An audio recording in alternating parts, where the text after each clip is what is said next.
नमस्कार मु जितेन्द्रपति आज वास्तुशास्त्र हिसाब रे आउ एक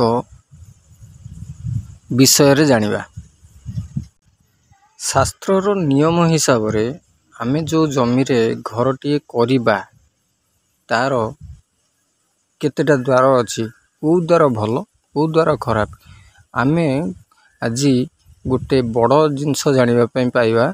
आज ये वीडियो रा आलोचना रे से जिनसटी हेउची हमर जो जमी रे जो घरटी तयारी करिबा से घरर द्वार किभली आ कोठी केतोटी अछि ए विषय रे जानिबा। आज एही आलोचना भितरे किछि बंधु हमर से माने तांकर निज निज मत फेसबुक रो प्राइवेसी मेसेज को जाई से प्राइवेसी मेसेज करिसंती जे तांकर किछि समस्या मु तांकर समस्यार समाधान मु आज ए वीडियो रे जणे देबी। ता सहित किछि कथा कहिबी जो गुडाक हमर व्यवहार करूचे बा जानिने किछि जिनस भूल वसत करि देइचे तार समस्यार समाधान आउ तार नेगेटिव प्रभाव कौन अछि ए विषय रे। तो सर्वप्रथमे हमर जो जमी रे आमे घर आरंभ करिबा ता विषय मु प्रथमत जणाउची। जमी रे आमे घर करिबा पूर्वरु गोटे जमीर कोण थाए चारिटा कोण रे हमर द्वार केतोटी थाए आउ केतोटी हेई परिबो। गोटे जमी रे द्वार समुदाय 36टा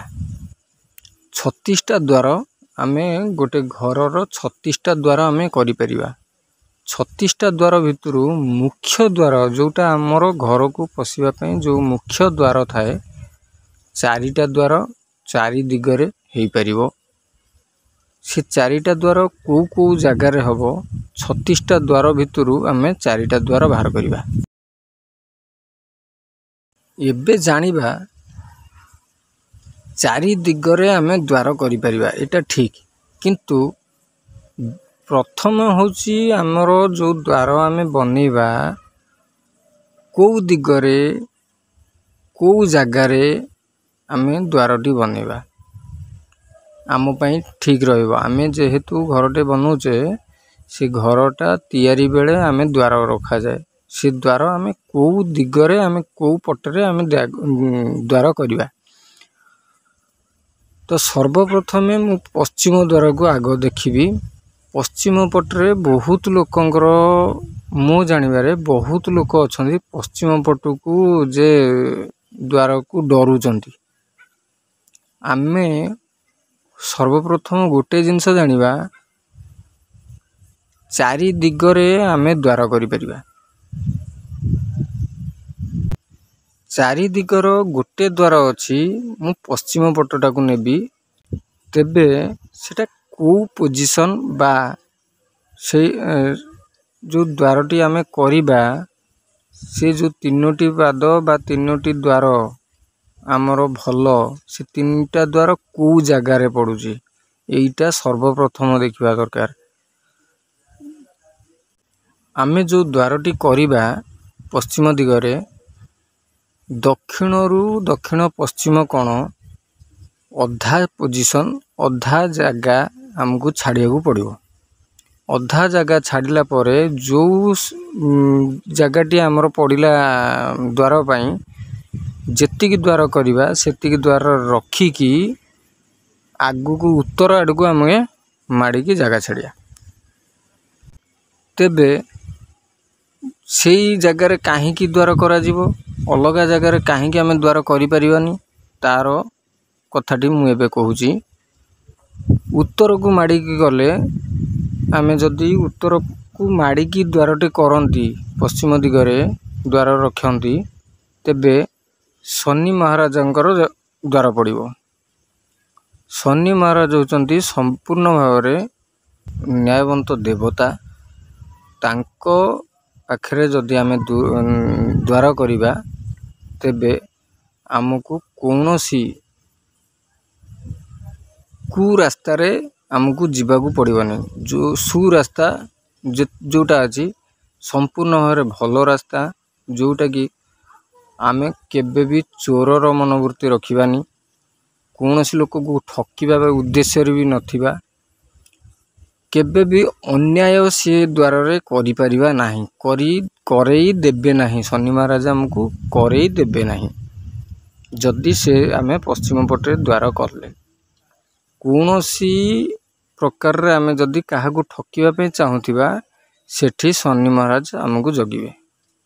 ଯଦି ଆମେ ଠକିଲେ ନିଶ୍ଚିତ ଧରା ପଡ଼ିବା, ଯଦି ଆମେ ଚୋରି କଲେ ନିଶ୍ଚିତ ଧରା ପଡ଼ିବା, ଯଦି କୌଣସି କୁକାର୍ଯ୍ୟରେ ଆମେ ଲିପ୍ତ ରହିଲେ ଆମେ ଧରା ହିଁ ପଡ଼ିବା, ନିଶ୍ଚିତ ଭାବରେ ସେ ଦଣ୍ଡ ବି ପାଇବା। ଏଇଟା ହେଉଛି ପଶ୍ଚିମ ପଟ ଦ୍ୱାରର କାହାଣୀ। ଆପଣମାନେ ପଶ୍ଚିମ ଦ୍ୱାରକୁ ନେଇ କିଛି ଯଦି ପ୍ରଶ୍ନ ଅଛି ଆପଣଙ୍କ ପାଖରେ ମୋତେ କମେଣ୍ଟରେ ଦିଅନ୍ତୁ। ହଁ, ଗୋଟେ କଥା, ଆପଣ ଯେଉଁ କମେଣ୍ଟ ସବୁ ଦେଉଛନ୍ତି ଫେସବୁକରେ ପ୍ରାଇଭେସି କରିକି ଦେଉଛନ୍ତି ବା ମୋ ନିଜ ପାଖକୁ ପଠାଉଛନ୍ତି, ପବ୍ଲିକରେ ଦେଖାଉନାହାନ୍ତି, ସମସ୍ତଙ୍କ ସହିତ ଏଟାକୁ ଜଣାଉନାହାନ୍ତି, ସମସ୍ତଙ୍କ ଦ୍ୱାରା ଜଣାଉନାହାନ୍ତି, ସମସ୍ତେ ଜାଣନ୍ତୁ ଯେ ଏସବୁ ଜିନିଷ ହେଉଛି ବୋଲିକି। ଯେଉଁଟା ଆପଣ ଦେଉଛନ୍ତି କମେଣ୍ଟ, ଯାହା ଦେଉଛନ୍ତି ୟୁଟ୍ୟୁବରେ ଦିଅନ୍ତୁ, କମେଣ୍ଟ ଦିଅନ୍ତୁ, କମେଣ୍ଟରେ ଲେଖନ୍ତୁ କ'ଣ ମୋ କଥାରେ କେଉଁଠି ଆପଣଙ୍କୁ ଠିକ୍ ଲାଗୁନାହିଁ ସେ ବିଷୟରେ ଆପଣ ଲେଖନ୍ତୁ। ଆପଣମାନେ ଲେଖୁନାହାନ୍ତି, କମେଣ୍ଟରେ କିଛି ଲେଖୁନାହାନ୍ତି, ଲେଖନ୍ତୁ। ଯଦି ବି ମୁଁ କିଛି ଭୁଲ କହୁଛି, ଆର ସମାଧାନର ଯଦି ବାଟ ଆପଣଙ୍କ ପାଖରେ ଅଛି, ତା ବି ଆପଣ କହିପାରନ୍ତି, କମେଣ୍ଟରେ କିଛି ଦେଇପାରନ୍ତି। ଆପଣ ଦିଅନ୍ତୁ, କମେଣ୍ଟ ଦିଅନ୍ତୁ, ଲାଇକ୍ କରନ୍ତୁ, ସବସ୍କ୍ରାଇବ୍ କରନ୍ତୁ ଏବଂ ତା ସହିତ ସେୟାର ଲୋକଙ୍କ ପାଖକୁ କରନ୍ତୁ, ଯେଉଁମାନେ ଜାଣିବା ପାଇଁ ଚାହିଁଛନ୍ତି, ଯେଉଁମାନେ ଅଜ୍ଞ, କିଛି ଜାଣିନାହାନ୍ତି, ଶାସ୍ତ୍ର ଉପରେ କିଛି ତାଙ୍କୁ ଜଣା ନାହିଁ, ବହୁତ ବଡ଼ ବଡ଼ ଭୁଲ ବି କରିଛନ୍ତି। ପଶ୍ଚିମ ଦ୍ୱାରକୁ ନେଇ ଯଦି କାହାରି ମନରେ ଅଛି ପ୍ରଶ୍ନ, ମୋ ପାଇଁ କେହି ମୋତେ ପ୍ରଶ୍ନ କରିବା ପାଇଁ ଚାହୁଁଛନ୍ତି, କରନ୍ତୁ, କମେଣ୍ଟ ଦିଅନ୍ତୁ ମୋତେ, ମୁଁ ତାର ଉତ୍ତର ଦେବି। ପଶ୍ଚିମ ଦ୍ୱାରକୁ ବହୁତ ଲୋକ ପଶ୍ଚିମ ଦ୍ୱାରକୁ ଡରୁଛନ୍ତି। କୌଣସି ପ୍ରକାରରେ ପଶ୍ଚିମ ଦ୍ୱାରକୁ ଆପଣମାନେ ଡରନ୍ତୁ ନାହିଁ। ପଶ୍ଚିମ ଦ୍ୱାର ବହୁତ ବଢ଼ିଆ ଦ୍ୱାର। ଆପଣ ଶନି ମହାରାଜଙ୍କର ଦ୍ୱାରରେ ଅଛନ୍ତି। ଶନି ମହାରାଜ ଆମର ବହୁତ ଭଲ ଦେବତା। କୌଣସି ଅନ୍ୟାୟ କାମ କରନ୍ତିନି, କରେଇ ଦିଅନ୍ତିନି। ଯଦି ବି କିଏ କରିସାରିଛି ଅନ୍ୟାୟ, ସେ ନିଶ୍ଚିତ ଧରା ପଡ଼ିଛି ଆଉ ନିଶ୍ଚିତ ଦଣ୍ଡ ବି ପାଇଛି। ଶନିଙ୍କ ଦ୍ୱାର ବହୁତ ବଢ଼ିଆ। ଆପଣ ଶନି ମହାରାଜଙ୍କର ଦ୍ୱାର ଖୋଲନ୍ତୁ ପଶ୍ଚିମ ପଟେ, ଦେଖନ୍ତୁ ସବୁବେଳେ ନ୍ୟାୟବନ୍ତ ହେବେ, କେବେ ବି ଅନ୍ୟାୟକୁ ପ୍ରଶ୍ରୟ ଦେବେ ନାହିଁ, କେବେ ବି କାହା ସହିତ ଅନ୍ୟାୟ କରିବେ ବି ନାହିଁ। ଏହି ବାସ୍ତୁଶାସ୍ତ୍ରର ଆଜିର ଯେଉଁ ଥିଲା ପଶ୍ଚିମ ଦ୍ୱାରକୁ ନେଇକି କଥାଟି, ମୁଁ ବହୁତ କମ୍ ଶବ୍ଦରେ ଆପଣଙ୍କ ପାଖରେ ଉପସ୍ଥାପନା କରିଛି। ଯଦି କାହାରି ଆପଣମାନଙ୍କ ଭିତରୁ ମୋ ପାଇଁ ପ୍ରଶ୍ନ ଥିବ, କମେଣ୍ଟରେ ଦିଅନ୍ତୁ। ଏବେ ଜାଣିବା, ଆମର ଜଣେ ବନ୍ଧୁ ଯାଜପୁର ବିରଜା କ୍ଷେତ୍ରରୁ ଜଣେ ଫେସବୁକରେ ମୋ ପାଖକୁ ପଠାଇଛନ୍ତି, ସତ୍ୟରଞ୍ଜନ ସେଠୀ ତାଙ୍କର ନାଁ। ସିଏ ମୋର ଫେସବୁକରେ ମୋ ପାଖକୁ ପଠାଇଛନ୍ତି, ତାଙ୍କର ଈଶାନ୍ୟ କୋଣର ଗୋଟେ ସାଇଡ଼ ବା ଉତ୍ତର ପଟେ, ଈଶାନ୍ୟ କୋଣ ବା ଉତ୍ତର ପଟେ ତାଙ୍କର ଗୋଟେ ଗୁହାଳ କରିଛନ୍ତି। ସିଏ କହୁଛନ୍ତି ଯେ ଗୁହାଳ ତାଙ୍କ ପାଇଁ ଠିକ୍ ନା ଭୁଲ, ଆଉ ଯେହେତୁ ସେ ଈଶାନ୍ୟ କୋଣରେ ତାଙ୍କର ଗୁହାଳଟି କରିଛନ୍ତି, ଉତ୍ତର ପଟେ ତାଙ୍କର ମେନ୍ ରାସ୍ତା ଯାଇଛି। ସିଏ କହୁଛନ୍ତି ଘରର କୌଣସି କଣ ବଢ଼ିଲେ କିଛି ଗୋଟେ ବାଧା ଆସେ।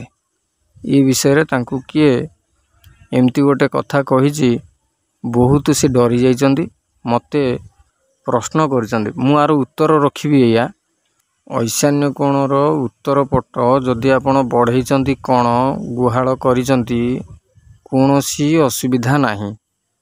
ପ୍ରଥମତଃ କୌଣସି ଅସୁବିଧା ନାହିଁ। ଏଇଟା ମୁଁ ପ୍ରଥମତଃ ଜଣାଉଛି ଆପଣଙ୍କୁ ଯିଏ ଡରେଇଛି, କ'ଣ ପାଇଁ ଡରେଇଛି ମୁଁ କହିପାରିବିନି। ଈଶାନ୍ୟ କୋଣର ଉତ୍ତର ପଟ ଯଦି ବଢ଼େ ଧନ ଲାଭ ହୁଏ। ଆପଣଙ୍କର କୌଣସି ଦିନ ଟଙ୍କାର ଅସୁବିଧା ନଥିବ। ଏଇଟା ହେଉଛି ସର୍ବପ୍ରଥମ। ଦ୍ୱିତୀୟରେ ଆପଣ ଲେଖିଛନ୍ତି ଈଶାନ୍ୟ କୋଣରେ ଆପଣଙ୍କର ପାଣି ଟାଙ୍କି ଅଛି। ସମ୍ପୂର୍ଣ୍ଣ ଭାବରେ ଭଲ। ପାଣି ଟାଙ୍କି ଯଦି ଈଶାନ୍ୟ କୋଣରେ ଅଛି ତେବେ ବହୁତ ଭଲ। ଆପଣ କାହାରି କଥାକୁ ମୁଣ୍ଡରେ ପୁରାନ୍ତୁ ନାହିଁ। ହଁ, କ'ଣ ବଢ଼ିଲେ କ୍ଷତି କରେ, କିନ୍ତୁ ଆପଣଙ୍କର କିଛି କ୍ଷତି ହେବନି, ଯେହେତୁ ଆପଣ ଈଶାନ୍ୟ କୋଣର ଉତ୍ତର ପଟ ବଢ଼େଇଛନ୍ତି। ଈଶାନ୍ୟ କୋଣର ଉତ୍ତର ପଟ ବଢ଼ିଛି ଯେହେତୁ କିଛି ଅସୁବିଧା ନାହିଁ। କିନ୍ତୁ ଆପଣ ଅଧିକ ଚାଲାକରେ କଥା କହିବେ। ଅଧିକ ଚାଲାକ କଥା କହିବେ ନାହିଁ। ଯେତିକି ଆପଣଙ୍କର ଯେତିକି ଆପଣ ଚାଲାକ ଅଛନ୍ତି ସେତିକି ଚାଲାକରେ କଥା କୁହନ୍ତୁ। ଅଧିକ ଚାଲାକି ହେଇକି କଥାବାର୍ତ୍ତା କରନ୍ତୁ ନାହିଁ। ଏ କଥା କହିବାର ତାତ୍ପର୍ଯ୍ୟ, ସେ କ'ଣ ବଢ଼ିଲେ ମଣିଷ ଅଧିକ ଚାଲାକ ହେଇଯାଏ। ଯେତିକି ଚାଲାକ ଥାଏ ତାଠୁ ଅଧିକ କଥା ସିଏ କହେ। ଏଇଟା ହେଉଛି ଆପଣଙ୍କ ପାଇଁ କଥାଟିଏ। ଯାହା ବି ହଉ, ଆପଣ ନିଜକୁ ନିଜେ କଣ୍ଟ୍ରୋଲରେ ରଖନ୍ତୁ, ନିଜକୁ ସମ୍ଭାଳନ୍ତୁ। ୟୁଟ୍ୟୁବ୍ ପ୍ଲାଟଫର୍ମ ଉପରେ ଆପଣ କମେଣ୍ଟ ଦିଅନ୍ତୁ। ଫେସବୁକରେ ମୋ ପ୍ରାଇଭେସିରେ ଦେଲେ ଆପଣ କୌଣସି, ମୁଁ ଯଦି ପ୍ରଶ୍ନର ଉତ୍ତର ଦେଇନଥାନ୍ତି ଆପଣ ଜାଣିପାରିନଥାନ୍ତେ, କି ଦର୍ଶକ ମୋର ଯେଉଁମାନେ ସବୁ ଅଛନ୍ତି ମୋତେ ବେଶୀ ଭଲ ପାଉଛନ୍ତି ସେମାନେ ବି ଏ ବିଷୟରେ ଜାଣିପାରିନଥାନ୍ତେ। ଆପଣଙ୍କ ପାଇଁ ଏଇ ଗୋଟିଏ ଜିନିଷ, ଆପଣଙ୍କର କୌଣସି ଅସୁବିଧା ନାହିଁ। ଆପଣଙ୍କୁ ଯିଏ ସବୁ କହିଛନ୍ତି ଏଗୁଡ଼ାକ ସବୁ ଆପଣଙ୍କୁ ଡରିବାର ଜମା ଦରକାର ନାହିଁ। ଆପଣଙ୍କର ସବୁ ଠିକଠାକ୍ ଅଛି। ଈଶାନ୍ୟ କୋଣ ବଢ଼ିଛି, କିଛି ଅସୁବିଧା ନାହିଁ। ଆପଣ ନିଜକୁ ନିଜେ ସମ୍ଭାଳନ୍ତୁ। କୌଣସି ଅଧିକ କଥା କୁହନ୍ତୁନି। ଆପଣଙ୍କର ଯେତିକି ଆବଶ୍ୟକ ସେତିକି କଥା କୁହନ୍ତୁ। ଅଧିକ ଚାଲାଖିଆ ହେଇକି ଅଧିକ କଥା କୁହନ୍ତୁନି। କହିଲେ ଆପଣଙ୍କ ପାଇଁ ସେଠି ଲୋକ ହସିବେ। ଏଇଟା ହେଉଛି ତା'ର କାମ। ଅଧିକା କଥା କହିବେନି, କଣ୍ଟ୍ରୋଲରେ ରୁହନ୍ତୁ। ଆଉ ଗାଈ ବାଛୁରୀ ଆପଣଙ୍କୁ ସମ୍ଭାଳିକି ରଖନ୍ତୁ, କିଛି ଅସୁବିଧା ନାହିଁ। ଏବେ ଆଉ ଜଣଙ୍କର ପ୍ରଶ୍ନ ଅଛି, ବିକାଶ କୁମାର ସାମଲ, ଚଣ୍ଡିଖୋଲରୁ। ଆପଣଙ୍କର ପ୍ରଶ୍ନ ହେଉଛି, ନୈಋତ୍ୟ କୋଣରେ ଆପଣ ସେଡ଼ି କରିଛନ୍ତି, ତ ଆପଣଙ୍କର ସେଡ଼ି ଯେଉଁଟା ଅଛି ଓଲଟା ଅଛି। ଡାହାଣ ପଟରେ ଆପଣଙ୍କର ସେଡ଼ିଟା ଅଛି। ଆପଣଙ୍କର ପ୍ରୋବ୍ଲେମ୍ ହେବ, ଆଉ ହେଉଛି ମଧ୍ୟ। ଆପଣ ଜାଣିଲେ କେମିତି ଆପଣଙ୍କର ସେଡ଼ି ନୈଋତ୍ୟ କୋଣରେ ଅଛି ଆଉ ଓଲଟା ଅଛି? କେମିତି ଜାଣିଲେ? ଯଦି ଆପଣ ଚାହୁଁଛନ୍ତି ମୋଠୁ କିଛି ପରାମର୍ଶ ନେବା ପାଇଁ, ତେବେ ଆପଣ ମୋ ହ୍ୱାଟ୍ସଆପ୍ ନମ୍ବରରେ ଆପଣଙ୍କର ଘରର ନକ୍ସାଟିଏ ତିଆରି କରିକି ମୋ ହ୍ୱାଟ୍ସଆପ୍ରେ ଆପଣ ପଠାନ୍ତୁ। ମୋ ହ୍ୱାଟ୍ସଆପ୍ ନମ୍ବର ଆପଣଙ୍କ ପାଖରେ ଅଛି, ପଠାନ୍ତୁ। ଯେଉଁମାନେ ଚାହୁଁଛନ୍ତି ଏ ବିଷୟରେ ଜାଣିବା ପାଇଁ, ବାସ୍ତୁଶାସ୍ତ୍ର ହିସାବରେ ଜାଣିବା ପାଇଁ, ଆପଣଙ୍କର ଘରେ କେଉଁ ଜାଗାରେ କ'ଣ ଅଛି, କ'ଣ ପ୍ରଭାବ ପଡ଼ୁଛି, କ'ଣ ଅସୁବିଧା ହେଉଛି, ଏ ବିଷୟରେ ଜାଣିବା ପାଇଁ ଚାହୁଁଛନ୍ତି, ମୋ ହ୍ୱାଟ୍ସଆପ୍ ନମ୍ବର ପାଇଁ ଆପଣ ମୋତେ ମେସେଜ୍ କରନ୍ତୁ। ୟୁଟ୍ୟୁବରେ ମୋତେ କମେଣ୍ଟ ଦିଅନ୍ତୁ, ଆଉ ମୁଁ ଆପଣଙ୍କୁ ମୋର ହ୍ୱାଟ୍ସଆପ୍ ନମ୍ବର ଦେବି। ଆପଣ ଚାହିଁଲେ ଆପଣଙ୍କର ଘର ବିଷୟରେ ଜାଣିପାରିବେ। କ'ଣ କ'ଣ ଆପଣଙ୍କର ସମସ୍ୟା ଅଛି, ଆଉ କ'ଣ କ'ଣ ସମସ୍ୟା ଘଟିବ, ସେ ଘରେ କ'ଣ କ'ଣ ଘଟିବ, ଏ ବିଷୟରେ ମୁଁ ଜଣାଇବି ଆପଣଙ୍କର ଘରର ନକ୍ସା ତିଆରି କରିକି ଦେଲେ। ରହିଲି ଆଜ୍ଞା, ନମସ୍କାର।